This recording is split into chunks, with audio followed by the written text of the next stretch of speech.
Productions, Blessed Production, and Drama and Group Creator Studios sa pagtitiwala na magkaroon ako ng solo concert.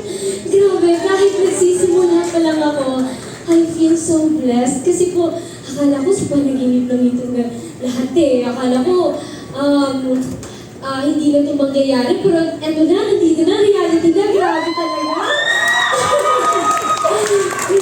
Grabe na, naniniwala din po kayo ngayon. Madami pa to! Ayun na nga.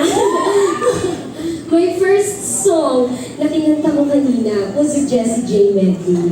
So, kwento ko lang. Alam niyo, quarterfinals pa lang, may nakapagsabi sa akin na parang bagay sa yung Jessie J. Tapos ako naman, wala na talagang expectation na makakapasok ako sa grand finals. Kaya nung ina-announce na yung name ko as grand finalist, sabi ko, teka, parang bet ko mag-Jessie J. Kaya sa totoo lang, hindi na ako nag-expect sa resulta. Kaya ina-enjoy ko na lang ang performances. At dinadasal ko na matapos ko na maayos ang kanta.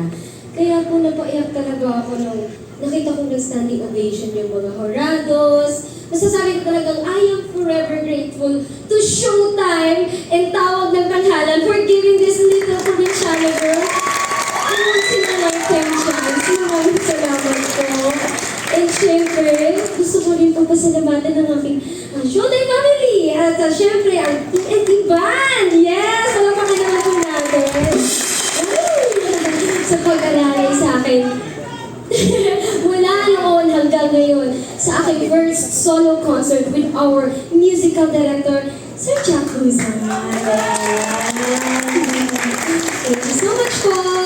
And after ng Tawag ng Tanghalan, talagang humilera ang mga opportunities dahil sunod-sunod ang pagbibigay at pagtitiwala sa akin ng Star Music family sa mga original and revival songs. Yeah. Ladies and gentlemen, for my next song, ito ay ginawang OST na ni San Music.